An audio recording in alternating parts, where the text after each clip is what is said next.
Olá! No canal Revolução Industrial Brasileira, hoje nós temos a grande felicidade de contar com um novo convidado. Ele é o Luiz Felipe Giesteira, um economista do Rio Grande do Sul, especializado em políticas públicas de inovação tecnológica, principalmente, com 23 anos de trabalho junto ao governo federal e com alguma experiência em política industrial também.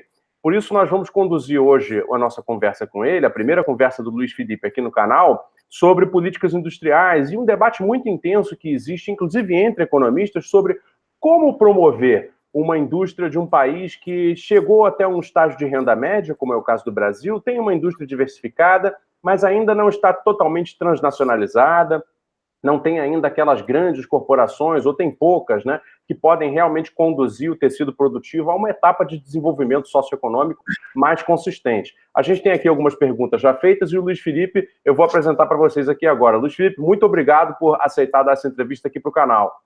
É um prazer, Fausto. Muito bem. Luiz Felipe, a primeira pergunta que a gente desenhou aqui para a nossa entrevista é o seguinte, é uma pergunta que diz respeito às diferentes visões de políticas industriais. O assunto voltou, está na mídia, está sendo falado, já se perdeu o medo, inclusive, de usar a expressão política industrial novamente, né? E aí, quer dizer, começa a haver as divergências sobre que caminhos tomar. Esse debate, ele é muito polêmico, né? E eu pergunto, na sua visão, Luiz Felipe, que políticas industriais realmente funcionam, né? E em que condições elas funcionam? O que seu estudo aponta em relação a essas questões?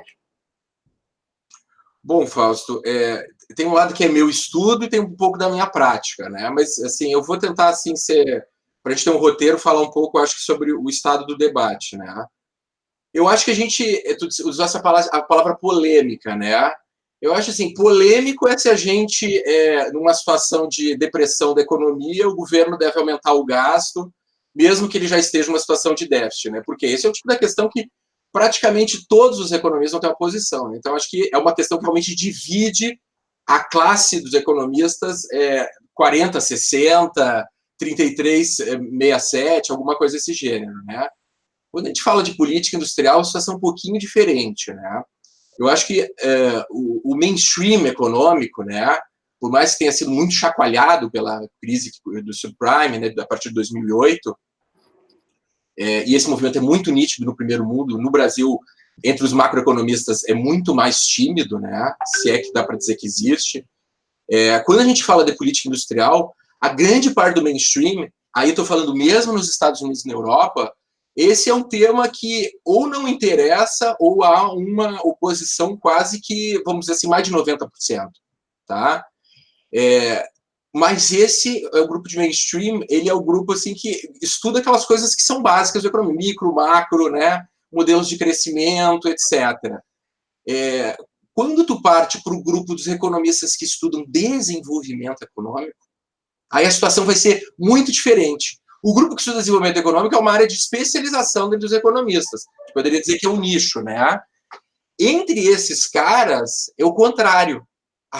Quase todos vão ser a favor de política industrial. Aí talvez a questão vá mais assim, o que cada um compreende como política industrial, tá?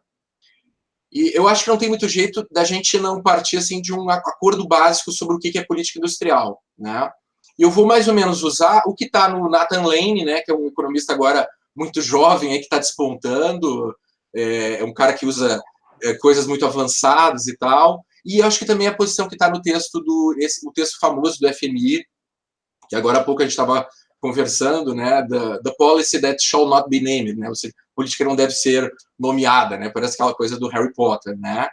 Os dois definem, e isso, e já tem outros autores clássicos que também usam essa definição, que política industrial é uma política voltada de forma muito simplificada para a mudança estrutural. Tá? Então, esse que é o foco da política industrial.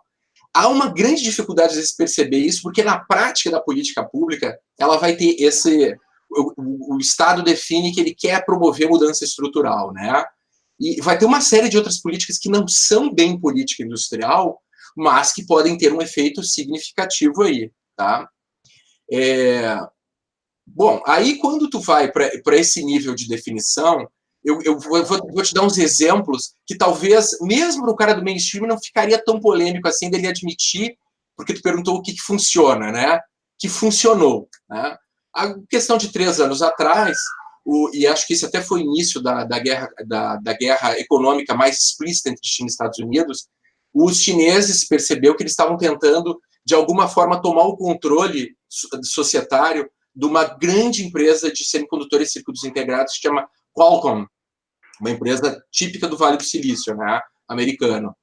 E o que os americanos fizeram? Eles restringiram isso, né, e chegaram ao ponto de ameaçar, e a Alemanha agora está na mesma linha, de aprovar leis para evitar que o controle de algumas empresas pudesse passar a mãos estrangeiras, né?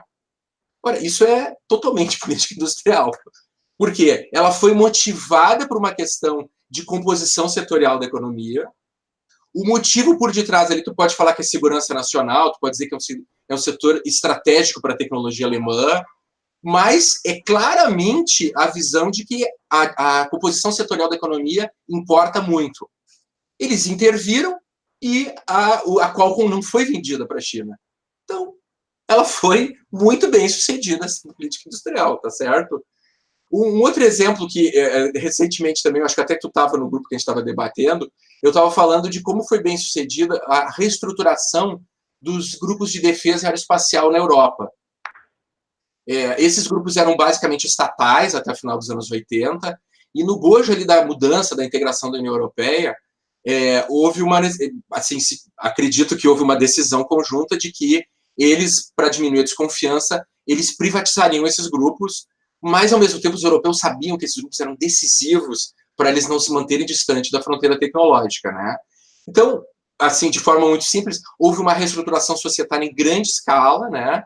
E o objetivo aparente era manter um mínimo de capacidade de produção de equipamentos estratégicos de dissuasão, né? E, ao mesmo tempo, que aquele ali servisse para que a Europa não se afastasse da fronteira tecnológica. De quebra, havia um interesse muito grande, que a gente sabe lendo os documentos deles, em questão de competitividade e participação no mercado externo. Por quê? Porque os orçamentos de defesa nos países europeus, tipicamente, com exceção da França e, em menor medida, do Reino Unido, são muito menores do que da Rússia, da China, dos Estados Unidos. Eles precisavam exportar, portanto. E a gente poderia dizer, uma coisa poderia ter sido melhor do que outra. Por exemplo, a integração da Espanha não foi 100% bem sucedida, né? Mas a gente pode dizer que esse movimento aí também foi um movimento basicamente focado em reestruturação societária, foi muito bem sucedido, tá? Então, assim, novamente, havia uma intenção ligada à mudança estrutural, à inovação tecnológica, à competitividade, tudo 100% ligado à política industrial, né? E ele foi bem sucedido, né? Nesse caso, é uma política bastante mais complexa. Eu poderia te dar muito mais exemplos de outras políticas que foram feitas, inclusive, no Brasil, na Argentina e na Colômbia, recentemente, e que foram bem sucedidas. Só que o que acontece, Fausto? Elas eram políticas de nicho, tá? Recentemente saiu uma tese de uma menina que foi até premiada aqui, agora ela está no exterior, está em Colômbia, se eu não me engano, estudando a indústria de semicondutores do Brasil. É uma coisinha de nada. O valor adicionado da indústria de semicondutores estrito senso no Brasil não chega a R$1 bilhão atualmente, né? Para o Brasil, R$1 bilhão é muito pequeno, né? Agora, foi uma política para pequenas e microempresas, muito especializada, design houses, Ela foi bem sucedida. O Brasil virou um grande player em semicondutores? Ou acelerou a taxa de crescimento? Claro que não, né? Foi um negócio pequenininho, muito limitado, mas ela foi bem sucedida. Então, onde que está a polêmica? Eu acho que isso é uma coisa importante da gente dizer. A polêmica, tá, Fausto, na seguinte disjuntiva, esse eu acho um conjunto de fatos sobre o desenvolvimento econômico que qualquer economista minimamente honesto ele vai concordar com isso. Os países que foram subdesenvolvidos, que entraram subdesenvolvidos, ou seja, com uma distância muito grande dos países de ponta, no século XX, quando a segunda revolução industrial estava a pleno vapor, quem era pobre em 1900 continuou pobre. Nós temos 220 países, tá? Muitos desses que são ricos são pequenininhos, né? Mas, basicamente, a gente pode dizer que os que são ricos em 2010 eram os que eram ricos em 1900, tá? Então, as exceções são absolutamente raras. Essas exceções correspondem ao camarada que achou uma mina de diamante ou um poço gigante de petróleo, tá? Aí tem vários pequenos países que conseguiram isso. Agora, fora isso, a verdade é que só existem 2 países que conseguiram, eram pobres e deixaram de ser pobres. Esses países são Coreia do Sul e Taiwan. Não tem outro. Mas o Japão, a renda per capita do Japão já era mais do que o dobro, quase o triplo da brasileira em 1900, entendeu?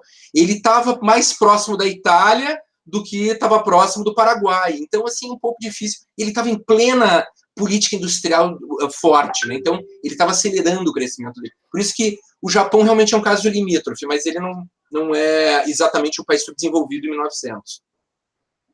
Bom, então, o que eu quero dizer assim, o fato 1, esses 2 países que conseguiram chegar lá, sem ter descoberto grandes reservas de recursos naturais, eles fizeram política industrial de altíssima intensidade. Tá? Um pouquinho antes, um pouquinho depois do período em que eles vivem os seus milagres econômicos. E eles declararam, todos os policymakers mais relevantes, diziam que esse era um objetivo central da política econômica desses países. Então, assim, o cara tem que ser muito maluco para dizer que a política industrial não está fortemente relacionada a esses casos de super sucesso. Eu dei casos de sucesso limitados, esses aqui são os casos de super sucesso. A política industrial foi parte decisiva da superação do subdesenvolvimento. Todo país pobre quer, antes de qualquer coisa, tirando alguns países grandes que são meio bobões, meio malucos, superar o atraso, que é deixar de ser pobre, que é ter bons empregos para todo mundo, né? Então, eles cumpriram aí que seria o objetivo golden, né? Assim, a medalha de ouro. Eles conseguiram a medalha de ouro. E eles praticaram política industrial muito forte. Esse é um fato básico. O outro fato básico é que praticamente todos os países que têm um Estado minimamente arrumadinho tentaram, de alguma forma, fazer política industrial. Tá? E eles não conseguiram. Por isso que quando tu vai para o teste empírico, o cara que é ortodoxo, que não quer falar muito disso, mas que está aberto a discutir, ele vai se aferrar a esse segundo fato, que é verdadeiro. Tá? Eu acabei de te dar exemplo de, sim, mas a política industrial que eu estou falando, semicondutor brasileiro 2011, era uma política de nicho para meia dúzia de empresa. Né? Aí o cara diz, não deu certo, porque o Brasil não acelerou a taxa de crescimento dele. Não poderia ser diferente, né? Mas eu já estou acabando defendendo o ponto de vista, né? Então eu quero te dizer que a polêmica está um pouco desse lado, do lado das evidências, tá? Do lado da prática, né, Fausto, porque eu vejo que tu está querendo puxar aí para... tem a questão do como fazer, que o Daniel Roderick tem chamado muita atenção agora, né? Eu acho que existe aí, e aí nós vamos ter que pular, eu não vou poder entrar muito em detalhe, porque senão nós vamos ficar mais de 1 hora aqui falando. Eu acho que tem 2 pontos que, em todo o debate, são realmente polêmicos, né? E eu digo por que esses pontos são importantes. Porque os economistas neoclássicos sérios, né, e existem muitos, que tentam realmente discutir de forma, vamos dizer assim, científica, né, levando as evidências a sério, tentando separar o joio do trigo, que é o seguinte problema. Tudo bem, eu posso concordar que se você tiver uma estrutura produtiva em que 30% do teu PIB é gerado em média alta e alta intensidade tecnológica, como esses setores são muito mais inovadores, diferenciam mais produtos, são capazes de entregar taxas de lucro e, portanto, de investimento muito maiores, é bastante esperável, realmente, que um país assim tenha uma perspectiva de crescimento muito maior, seja capaz de prover bons empregos e um nível de renda muito alto. Concordo com isso, né? Agora, como é que tu escolhe exatamente quais são esses setores? Eu simplesmente pego a estrutura produtiva do Japão, que é hoje o país com maior índice de complexidade, segundo o Atlas da Complexidade, e copio ela? É isso que eu devo fazer? Tá bem. Aí vai ter toda uma série de questões de como que eu vou fazer isso, né? Mas, então, é um problema da escolha. O segundo problema muito importante da política industrial é o problema de quem é que vai executar, quem é que vai garantir que essas escolhas, caso fosse possível fazer elas de forma tecnicamente ótima, como é que eu vou fazer isso politicamente, tá? Eu vou te dar um exemplo muito simples, que foi a política aí das desonerações fiscais que aconteceu há 3 governos atrás, né? Eu estava no governo e eu vi o início desse negócio, a ideia era de fazer uma coisa muito de nicho.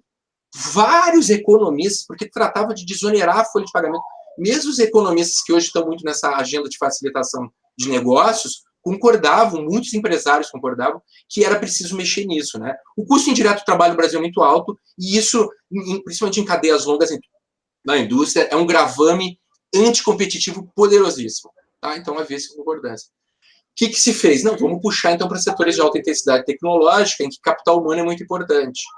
Quando chegou no Congresso Nacional, o que aconteceu? O Congresso refletiu a estrutura produtiva já existente no Brasil. Ou seja, Fausto, quando tu perguntar para a sociedade que política industrial que ela quer, vamos supor que ela concorde, a tendência dela é, na hora do frigir dos ovos, ela vai adotar políticas setoriais que tendem a confirmar a estrutura produtiva que já existe. Por quê? Porque o poder político tende a estar distribuído de forma que mais ou menos já reflete o poder econômico existente. Ou seja, se eu tenho uma estrutura produtiva em que o agribusiness, nada contra o agribusiness, né, perfeitamente legítimo do ponto de vista democrático que faça isso, né? A indústria de celulose e a indústria automobilística tem um peso muito grande, eu mando uma medida, por exemplo, vamos fazer política industrial. Quem é que vai levar a parte mais nobre dos instrumentos, onde o dinheiro realmente vai... Vão ser certamente esses 3 setores. Tem alguma dúvida disso? Olhe essas tentativas dos 10 anos aí de governo de esquerda, e muito também na parte da época do PSDB também, vai ter várias iniciativas. Há sempre um viés para os grupos politicamente mais influentes, entendeu? Então, esses 2 problemas, escolha de setores e como tu isolar essas decisões das pressões políticas, para que mesmo na execução da política, né, nos detalhes dela, no dia a dia, no monitoramento dela, elas não acabem chancelando a estrutura de poder já existente, esses realmente são questões muito difíceis de serem feitas. E eu diria, Fausto, que é basicamente na capacidade de solucionar esses 2 dilemas que são difíceis, que vai residir a possibilidade de tu realmente fazer uma política industrial transformadora, como os taiwaneses e os sul-coreanos conseguiram fazer. Luiz Felipe, muito, muito, muito interessante tudo que você comentou, cara, não só pela explicação do que são os detalhes e os meandros de uma política industrial, assim, tratada conceitualmente, mas porque joga luz a respeito de uma limitação política, né, grave, né, e que vem da história do Brasil, né, então, assim, realmente fica bem mais fácil compreender por que é que certas iniciativas acabaram, né, não tendo o sucesso desejado, né, no caso da história brasileira recente. Mas isso me traz um gancho para tratar de um assunto que, para mim, é muito caro, eu gosto muito desse assunto, que é o assunto institucional, né? Também existe um debate grave, né, um debate profundo a respeito de que interfaces institucionais, né, seriam necessárias ou se criar, ou se incrementar, ou se melhorar, ou modificar, para que pudéssemos criar um ciclo, então, de transformação da estrutura produtiva brasileira de modo a atingir esses objetivos que todos almejamos. Muito bem. Quando se fala de instituições, nós estamos falando, claro, do paradigma, né, da democracia liberal, onde nós existimos, também falamos de um paradigma de propriedade privada sobre, né, os meios produtivos, falamos também de uma estrutura jurídica, né, para absorção e proteção da força de trabalho, entre outros temas, né? Porém, essas instituições que já estão aí colocadas no Brasil de uma determinada maneira, cada uma delas, né? Que tipo de transformação elas poderiam sofrer? E segunda pergunta, que eu já deixo um gancho aí para você. Existe a necessidade de se inventar, de se imaginar institucionalidades que permitam, né, o destravamento do desenvolvimento brasileiro, conforme você descreveu aí na sua resposta? Poxa vida, é uma questão desafiadora, né? Eu já vi, né, vídeo teu que tu comenta essa questão da imaginação institucional, acho que é a expressão que tu usa, né? Eu fiquei muito bem impressionado, né? Eu gosto dessa expressão, porque ela casa muito bem com o que vem. Veja bem, né? Quando a gente vai falar de política industrial, e nesse sentido mais polêmico, ou seja, associado ao desenvolvimento econômico, tu vai ter um grupo muito relevante de autores aí que não são necessariamente economistas, né? Por exemplo, tem uma economista australiana que eu gosto muito, ela tem economista de graduação, mas toda a formação posterior dela, chama Linda Weiss, né? Vale a pena entrar, acho que ela é professora da Universidade de Sydney, A Linda Weiss, ela virou uma historiadora, né? Ela debate muito mais com os politólogos, né? Chalmers Johnson, né, que é outro grande nome do debate. E no Brasil nós tivemos um grande debate que chamava de sociologia do desenvolvimento, né? Deu origem à teoria da dependência, né? Ali no final dos anos 50 e início dos anos 60. Mas eu vou tentar pontuar um pouquinho aqui como é que essa questão institucional já apareceu em outros autores, né? O Friedrich List, né, que é considerado o founding father do debate sobre desenvolvimento econômico, né, o economista alemão do início do século XIX, né, ou seja, bem antes de Bismarck, né, bem antes de Bismarck, o List ele falava uma coisa muito simples, que eu acho que ajuda a clarear assim, esse campo de debate de instituições. O livro dele, ele dá um monte de dicas, de ideias sobre o que deviam ser políticas, vamos chamar mais de desenvolvimento para a Alemanha, né? Ele entra em questões até de organização política dos condados lá, aquelas coisas dentro da Prússia, né? Mas uma coisa que é obsessiva no List é dizer que o que está dando certo na Inglaterra não deve ser aplicado na Alemanha. Veja bem, é impressionante, é uma coisa realmente totalmente simples, mas que causa grande confusão. O camarada chega e diz assim, não, os americanos estão dizendo que não é para fazer política industrial, mas eles estão fazendo. Tá? Eu dei o exemplo da Qualcomm, dei o exemplo da Alemanha, que é outro país que sempre defende, né, essas instituições típicas aí do consenso de Washington. O que o List está dizendo é o seguinte, não, eu não estou falando que eles falam uma coisa, pregam uma coisa e fazem outra. Eu estou dizendo que eles pregam e fazem mesmo. Isso funciona? Funciona. Provavelmente está funcionando muito bem no Reino Unido e na França, países desenvolvidos da época, né? Para a Alemanha, não. Ele está dizendo assim, faça qualquer coisa, mas não o que eles estão fazendo. Por quê? Porque somos bichos totalmente diferentes. Essa é uma percepção muito, muito cara a todo o debate sobre desenvolvimento econômico e que o debate sobre política industrial está profundamente impregnado dele. Não necessariamente, o cara pode ser especialista em política industrial e não concordar muito com essa disjuntiva, mas essa ideia de somos bichos totalmente diferentes. E, Fausto, tu veja bem, eu estou falando de Alemanha, tá? Que vou dar um chute aqui, a renda per capita devia ser $2.000 em 1830, 1840 sai o livro do List, né? Vamos dizer que o Reino Unido tivesse 3.000, talvez 3.200, as diferenças eram pequenas. Mesmo assim, para ele, tinha muita diferença. Agora, o List, ele não avança a dizer, tudo bem, as instituições não podem ser aquelas. Então, quais são? Porque quando tu abre o livro dele, tem um monte, cada setor, cada coisa, ele tem uma série de ideias, algumas bem interessantes, para dizer bem a verdade, né? Uma coisa que é clara é que ele se opõe ao negócio do livre comércio. Mas mesmo o livre comércio, ele diz assim, agora tem que ter uma administração da entrada de importações, de alíquotas de importação, etc, etc. Mas quando a Alemanha ficar melhor, o bom é baixar mesmo as alíquotas de importação também. Então ele tem essa ideia de faseamento, que é muito interessante, né? Mas basicamente é se opor ao que está lá. Nós temos que buscar nossas soluções. Para mim, o grande gênio nisso aí é um russo-americano que chama Alexander Yershchenko, eu não sei se eu pronuncio direito o nome dele, assim que eu aprendi, que ele diz o seguinte, ele não faz referências maiores ao List, né?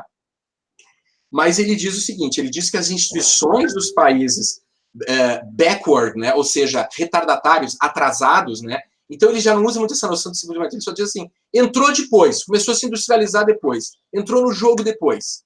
Esse cara, ele precisa de instituições peculiares. Por que precisa de instituições peculiares? Olha que bacana a sacada do Yershchenko, Fausto. Ele diz assim, porque os setores produtivos dominantes num país atrasado são rentistas. Rentismo se confunde com banqueiro hoje, mas ele está usando no sentido de David Ricardo, né, uns founding fathers da economia. A verdade rentista, por definição, para o Ricardo, é o camarada que vive da terra, da propriedade da terra. O Yershchenko está dizendo o seguinte, seja ele um grande fazendeiro, dono de grandes extensões de terras vão ser usadas para a agricultura, seja ele um cara que tem minério de ferro ou nióbio nas terras dele, ele vive de uma coisa que não foi fruto do esforço, do trabalho do empreendedorismo dele. Ele pode até também ser empreendedor, mas o fato é que o grosso da renda dele... Então, ele chama esses são os setores rentistas. Óbvio que, se for depender desses caras, eu vou continuar no rentismo. Essa é a especialidade produtiva, é onde está o interesse deles. Então, o que ele diz? É preciso romper com isso. Só há uma forma para o Gershchenko para fazer isso. O Estado vai ter que intervir. Então, ele que tem, eu diria assim, mais claramente a sacada da política industrial está no Alexander Gershchenko, que é um historiador econômico também formado em economia. E o Gershchenko diz assim, mas tu vai dizer assim, como é que esse troço vai dar certo? Eu vou ir contra o interesse estabelecido dos caras, tá? Em nome de um futuro que vai ser muito melhor daqui a 30, 50 ou 100 anos. Por que vai dar certo? E aí o Gershchenko fala uma coisa que é altamente polêmica, seria muito importante que as pessoas estivessem olhando isso com mais seriedade atualmente. Ele diz que o país atrasado, ele tem uma second mover advantage, ou seja, ele tem uma vantagem de seguidor. Em português a gente traduz isso, vantagem de seguidor.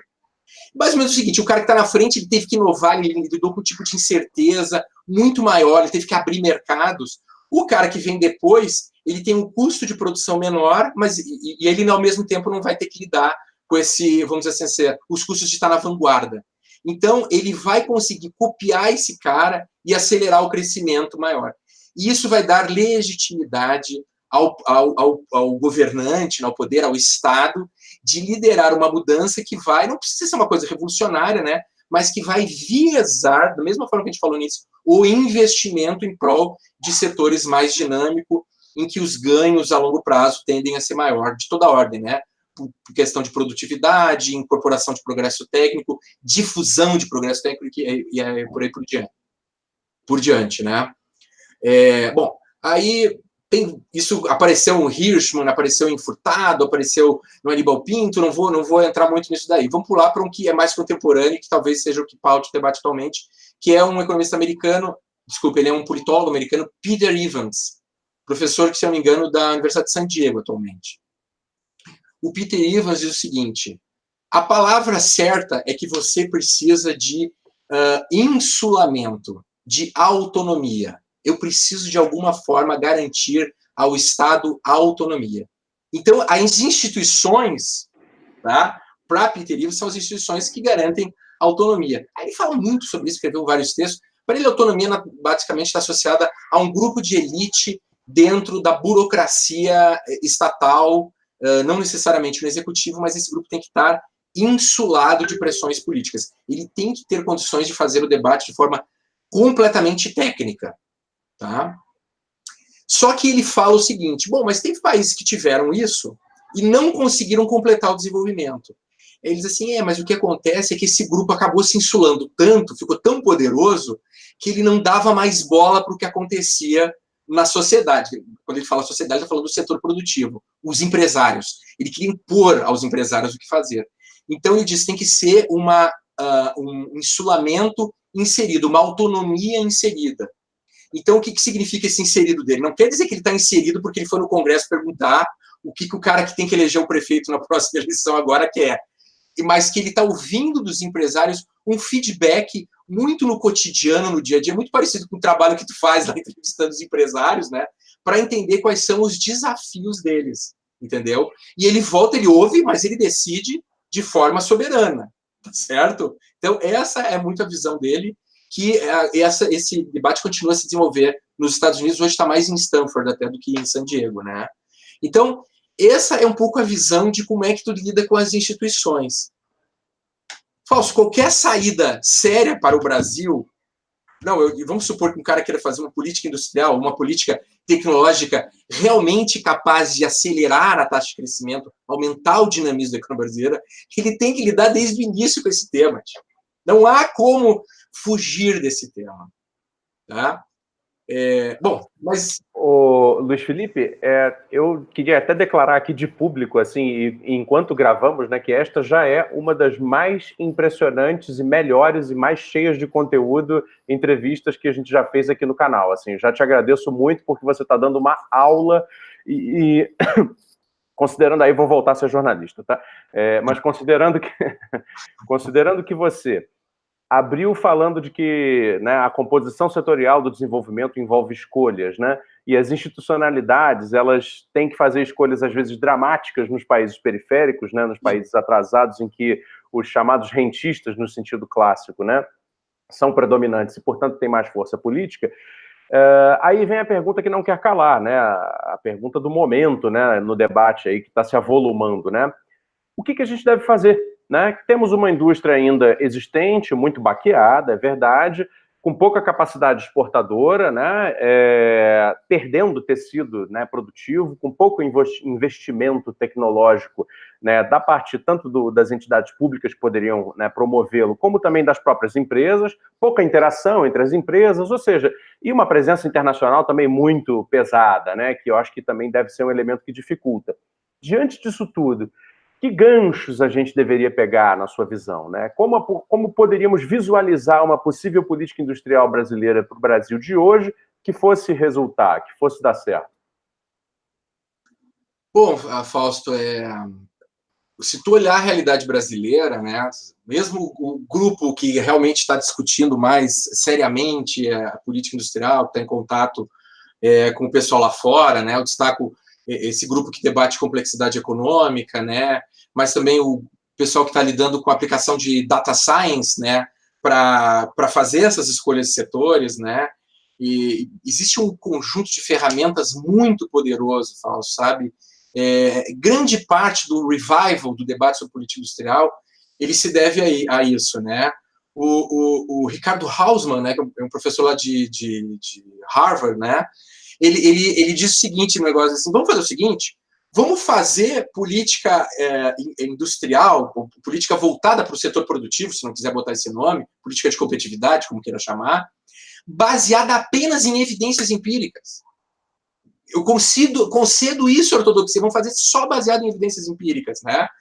Porque ele está convencido de que a estrutura produtiva é uma coisa fundamental para o que ele chama de collective learning, né? A capacidade de aprender coletivamente. Né? Então, assim, o que você faz determina muito do tipo de habilidade que você desenvolve, entendeu? Se tu é um operário super especializado de uma empresa de robótica, tu vai necessariamente, direta e sobretudo indiretamente, está lidando com um conjunto de conhecimentos extremamente avançados para fazer o que tu está fazendo. Então, ele individualmente pode não estar fazendo grandes coisas, mas ele precisou, aquele sistema produtivo precisou mobilizar uma quantidade de conhecimento muito grande para fazer aquilo, né? E a coisa boa, Fausto, é que o uso de Big Data, né, e de processadores de última geração para tentar fazer esses dados rodarem, fazendo associações de forma relativamente livres, tem mostrado que essas intuições de caras que vinham como List, como Gershchenko, como o professor Hausmann, fazem muito sentido, né? Então, assim, eu acho que a primeira coisa que o Brasil tem que fazer é aproveitar essa grande novidade aí, tá? Análise científica de política pública, é um negócio muito bacana. Hoje, Fausto, tu consegue a partir da análise de patente, mas o sistema de patente brasileiro é uma porcaria, né? A gente está muito atrasado nisso, né?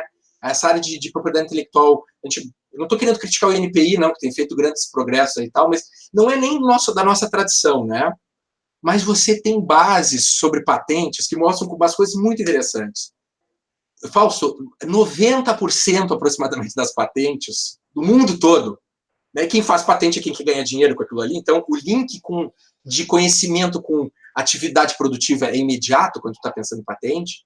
90% estão concentradas em 5 setores. São 60. 5 concentram quase 90%.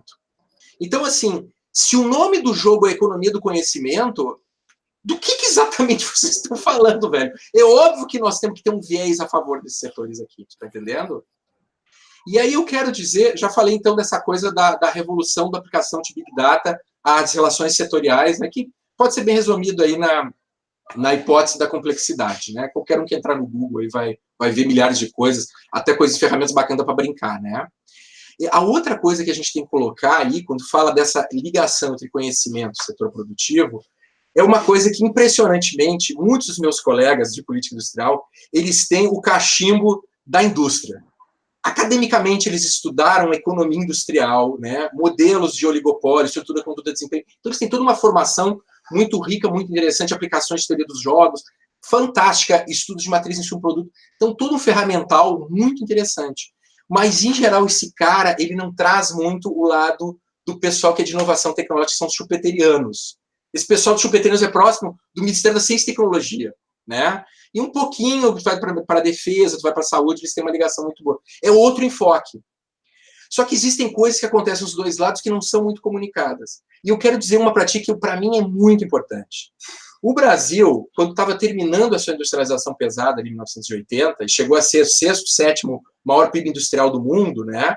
Mas não exportava. Exportava pra caramba! 1,4% das exportações de manufaturados. Manufaturados, se botassem manufaturados, aumentava mais ainda. Eram brasileiras, né? Quer dizer, isso é um padrão que a Itália hoje não consegue atingir. Então, o Brasil, em 1980, a indústria brasileira tinha um significado internacional equivalente ao da Itália hoje, né? Então, era uma indústria que tinha muita porcaria, mas também estava fazendo muita coisa interessante, estava melhorando rapidamente, né? O que eles diziam? É que o Brasil não tem capacidade científica. Porque agora, como o nome do jogo estava começando esse debate da terceira revolução industrial, setores que agora são intensivos em aplicação de conhecimento científico, né? O famoso texto do Luxoetti de 1982, se eu não me engano, e logo depois vai vir o Homer, vai vir o Lucas com a ideia de crescimento endógeno, né? A aproximação entre ciência e economia. Então, o Brasil era completamente atrasado realmente isso aí. Não sei qual era a porcentagem da produção científica mundial que o Brasil era responsável, mas era muito pequeno. E essa foi uma decisão acertada que houve ali no debate dos anos 80, né? Então, era importante aumentar isso. E o Brasil gastou mais dinheiro nisso, não foi muito longe de ser um paraíso, né? Nós não temos laboratórios que o Canadá, que o Reino Unido, muito menos os Estados Unidos ou a China tem, mas a gente avançou muito em criação de uma malha de produção científica grande e bastante diversificada. Bastante diversificada, Fausto. Entra em qualquer Saimego, Reuters, aí tu vai ver, mas o Brasil é melhor em ciências da Terra. Ele é melhor, mas ele é bom em praticamente tudo agora. Fausto, 2018, o Brasil bateu, eu vou te falar de cabeça, eu acho que foi 2,5% da produção científica indexada em papers internacionais mundial. Isso significa que o Brasil hoje, Fausto, ele tem um peso maior na ciência do que na economia mundial. Ou seja, o Brasil é rico em quê? Em terra e não sei o quê. Não, ele é rico em ciência hoje. Ele também é relativamente rico em alguns recursos naturais, não é tanto quanto se imagina, mas ele tem ele tem ali uma coisa preciosa para ser usada para tentar dar esse salto. Então, eu já falei de duas coisas, né? Eu acho que essas duas coisas têm que ser aproveitadas, elas têm que ser pensadas, tá? Agora, vamos falar da questão institucional, né, Fausto? Que a gente bloqueia aí. Eu realmente acho que é o maior bloqueio, tá? É muito difícil, Fausto, tá? Porque o Brasil também, a gente não pode nunca esquecer, tem um monstro chinês entrando, entendeu? Ele varreu todo mundo. Os países ocidentais todos perderam participação no PIB industrial do mundo. Todos perderam, tá? Quanto mais intensivo em recursos naturais, Canadá, Noruega, Austrália, por maior que fosse o setor industrial, Estados Unidos, todos perderam mais ainda. Então, não é muito fácil de entrar nesse troço. Dizer assim, camarada, o chinês quer comprar minério, soja e celulose. Mas nós aqui vamos fazer política industrial para, sei lá, mecânica fina. Tem certeza que tu quer bater de frente com esses caras? Então, assim, não vamos subestimar o quanto o nosso país, né, e todos os países que almejavam completar a industrialização ou entrar numa indústria de alta intensidade tecnológica, realmente a ascensão da China é um grande dificultador disso daí. Mas do ponto de vista interno, Fausto, olha, eu comecei lá com fóruns de competitividade do governo Fernando Henrique, comecei a acompanhar a política industrial. O modelo brasileiro de política industrial, Fausto, é um modelo que não tem como fazer nada de impacto. No máximo vai conseguir fazer nicho. Talvez faça vários nichos. Por quê? Tá legal isso? Um barulhinho agora. Tá saindo. A nossa forma, o nosso modelo das câmaras setoriais, a Dorothea Werneck coordenou na época do governo Itamar Franco, que foram relativamente bem-sucedidas em conseguir administrar um pouco ali a questão dos preços em setores oligopolizados, mas com sindicatos fortes, né? Isso dali, cara, eu não sei por que marcou profundamente. Nós tivemos várias experiências na época do plano de metas, grupos de trabalho, CNDI, que foram muito bem-sucedidas, né? Mas, no entanto, a gente preferiu ficar nesse negócio aí. Que é um assembleísmo, Fausto, desculpe dizer, mas é um assembleísmo. Eu chamo todo mundo de todos os setores, pergunto o que eles querem. Aí todo mundo vai querer um monte de coisa que o governo não vai poder entregar, então tudo é prioridade. Quando chegar no Congresso Nacional, o dinheiro é curto, né, a cobertura é curta, os setores que já são os mais fortes são os que vão levar. Na verdade, a tendência é reforçar a estrutura produtiva já está na economia. Eu não sou politólogo, mas quase 20 anos, sabe, lidando com isso, eu te digo que é muito difícil, sabe, superar isso. Eu acho até questões legais aí vão impedir, né? Já deu exemplo aí das exonerações de folha e tal. Então eu quero te dizer assim, o que é um pouco a minha esperança nesse negócio. Eu acho que a nossa única esperança é copiar um pouco o que é o modelo americano. Os Estados Unidos não são a referência em política industrial muito bem feita, mas eles têm casos retumbantes de sucesso, tá? De aproximação de algumas empresas líderes de tecnologias de ponta, né? E tem várias características do modelo americano, uma que todo mundo conhece, a importância, pelo menos historicamente, né, do complexo industrial militar, mas o que os Estados Unidos fazem foi um pouco dividir em caixinhas o negócio. Então, assim, os melhores centros tecnológicos relevantes para a defesa aeroespacial dos Estados Unidos estão na NASA, DARPA, ou seja, estão ligados ao DoD, estão ligados ao Departamento de Defesa. Tá? Na saúde, tá? É a mesma coisa. Energia é a mesma coisa. Tá? Logística, bom, aí eu já não sei muito bem, mas eles setorializaram os centros tecnológicos. Tá? Por que isso é importante, Fausto? Tem duas coisas. Aqui eu estou frisando a questão institucional. Eu acho que a questão autonomia inserida do Evans é mais fácil de se conseguir nesses setores. Tá? Eu trabalhei um tempo com os militares e eles também estão sujeitos a pressões de toda ordem, é óbvio, né? Até porque tem a indústria, eles têm que lidar com a indústria, né? Eles têm que lidar com cientistas, muitas vezes é um camarada que está na USP, está em São Carlos e tal. São corporações diversas, né? Mas era muito evidente que o grau de autonomia deles, principalmente para planejar e definir programas estratégicos, é muito superior. É muito superior, tá? Não tem comparação com o que eu via no MCTIC, no MDIC e nos seus órgãos do seu entorno, MPI, em Metro, etc, né? BNDES, etc. Na saúde, eu acho que a gente pode dizer um pouco a mesma coisa. Tá? Também tu tem uma condição um pouco maior ali de autonomia de insulamento.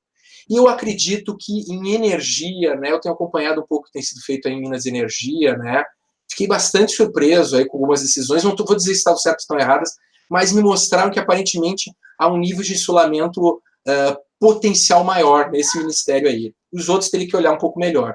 Mas a questão um pouco da setorialização, cada um faz a sua política industrial, e aí eu acho que ali nós conseguiríamos coisas mais interessantes. A segunda vantagem desses setores, e aí posso falar um pouco da defesa e da saúde apenas, é que eles têm centros tecnológicos de excelência, sobretudo as Forças Armadas, tá? Então, porque assim, tu tem a tríade, né, ciência, tecnologia e inovação. O Brasil se transformou num país relativamente forte em ciência, em tecnologia um pouco nicho, na média não é forte, certamente não é forte, e em inovação, então, falando de inovação em escala mundial, né, inovações realmente possam fazer diferença. Ele certamente é bastante fraco. Bom, nesses ministérios setoriais, esses complexos ministeriais e setoriais, o T é muito mais forte. Porque eles têm que fazer aplicação. Isso tem a ver com o fato de que eles cuidam da demanda também. Como eu estou demandando um bem complexo, eu tenho que entender muito bem como que aquilo ali é feito, como é que é desenvolvido, como que a inovação se processa na hora de negociar. E isso levou, se pegar a história do Exército Brasileiro, tu vai ter, né, Dom João VI, né, que tu começa a ter os centros tecnológicos deles. Qual é o único setor, na verdade, no Brasil que tu vai ter parecido? É justamente ciências da terra, porque os centros agronômicos brasileiros são muito antigos. São de excelência, não há dúvida nenhuma, né? Aqui junto à fome com a vontade de comer, né? Mas eu vou falar aqueles setores que o Brasil está fraco. Então, em defesa aeroespacial, em saúde, eu acho que fica um pouco mais fácil de conseguir essa condição de insulamento aí. Tá? Perfeito. Luiz Felipe Giesteira, a sua estreia no canal, que, né, vai se concluindo aqui, ela foi absolutamente brilhante. Eu não tenho palavras para te agradecer. Foi sensacional. Eu tenho certeza que vai ser muito elogiado o vídeo que nós acabamos nesse minuto. Portanto, muitíssimo obrigado. Você está absolutamente convidado a retornar e sugerir temas, né? Pode me contatar sempre que você quiser. E, bom, queria deixar últimos segundos assim para você apresentar seu agradecimento também e a gente poder terminar. Bom, eu agradeço demais a oportunidade, né? Eu vi que eu acabei estourando um pouquinho tempo, falei um pouco rápido, porque realmente tem muita coisa, né? E acho que qualquer um desses subtemas, seja questão institucional, seja questão aí dessas políticas tecnológicas /industriais já setorializadas, são temas que a gente pode voltar a conversar e tu vai certamente ter contato com o teu público, tá? Mas eu só tenho a agradecer a ti e as pessoas que estiveram nos assistindo. Muito obrigado, Paulo. Muito bem, você que nos assiste aí no Revolução Industrial Brasileira, olha que participação de luxo que a gente conseguiu. Inscreva-se no canal, divulgue esse vídeo, né? Compartilhe esse conhecimento que a gente produziu aqui agora. Muito obrigado e até uma próxima. Obrigado.